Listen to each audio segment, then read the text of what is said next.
Welcome to Fewer Things Better. This is the place for all of us who are big on goals and short on time. Together, we'll explore smart, simple ideas on how to retrain your brain and unlock your life. I'm your host, Kristin Graham. Let's get started.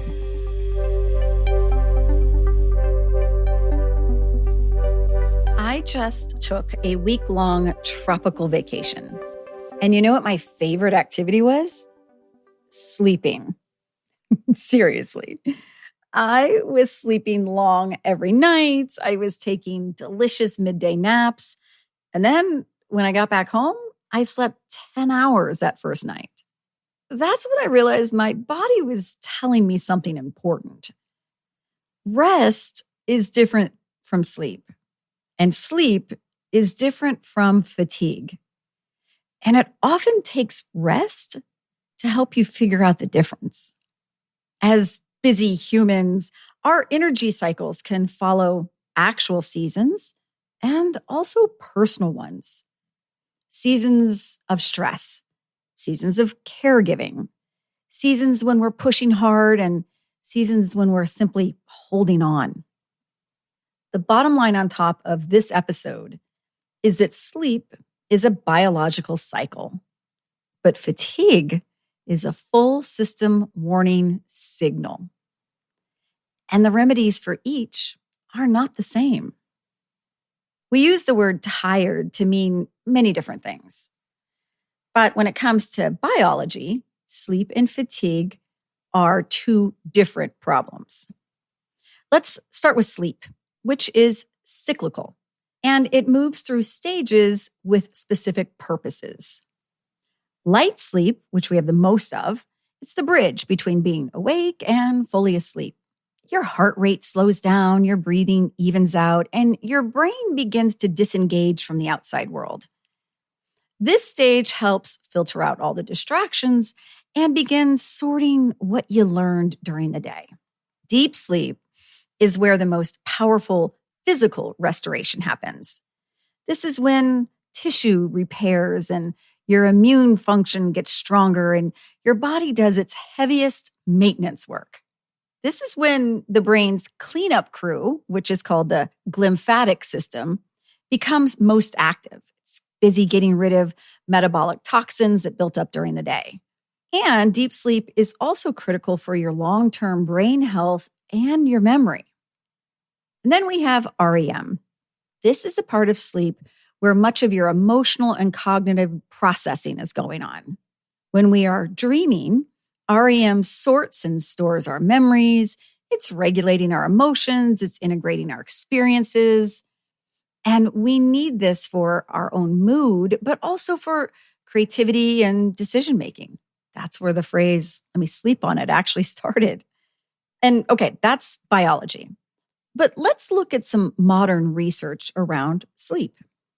When you skip or delay sleep, your internal system doesn't simply bounce back the next day. A 2017 study showed a direct connection between sleep and our cognitive performance. Those researchers looked at the sleep of over 30,000 people in 18 months. They found that having 2 consecutive nights of less than 6 hours of sleep can leave you sluggish for up to 6 days. 6 days.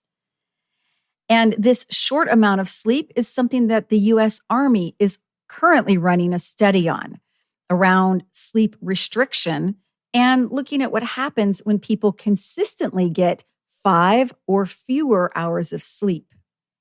They call this chronic sleep restriction.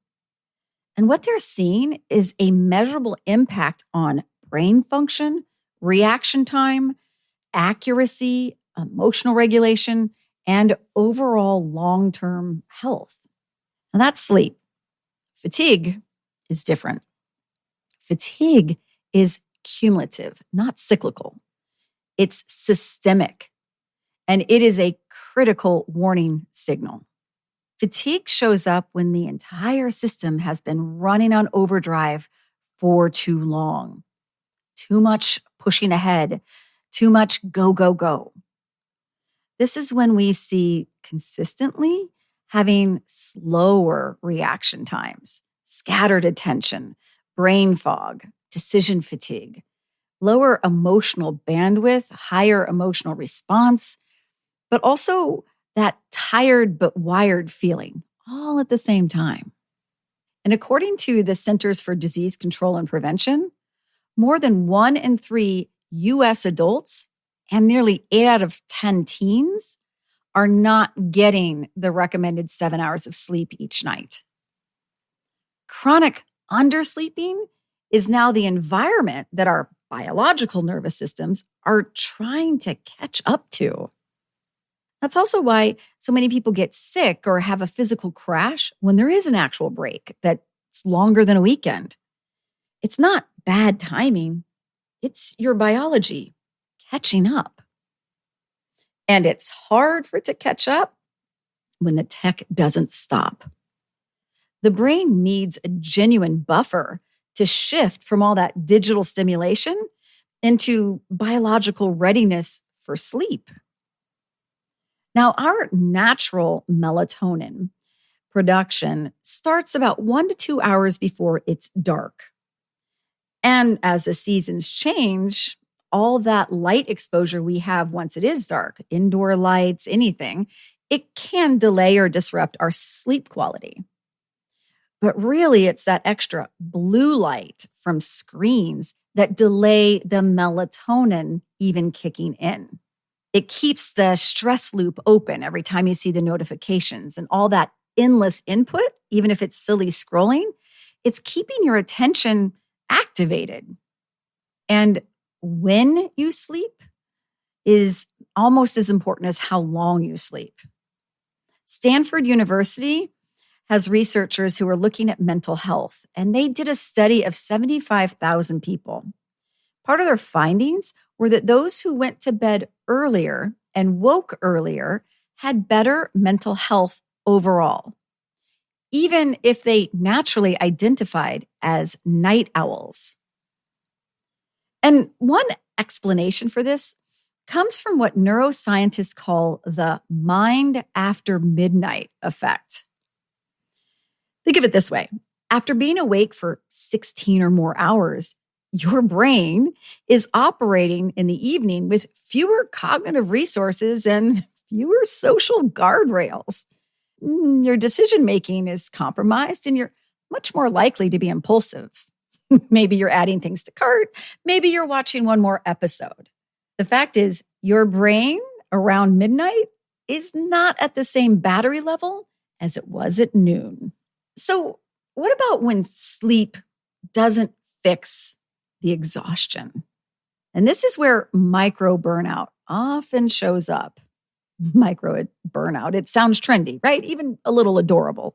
But it's the state that high achievers can drift into when they're constantly pushing through everything. And that just becomes their normal state. Episode 165 dug into this concept more. So I'll add that link to the show notes if this feels familiar. Overall, though, sleep alone cannot reset a chronically activated nervous system. And here's an important note.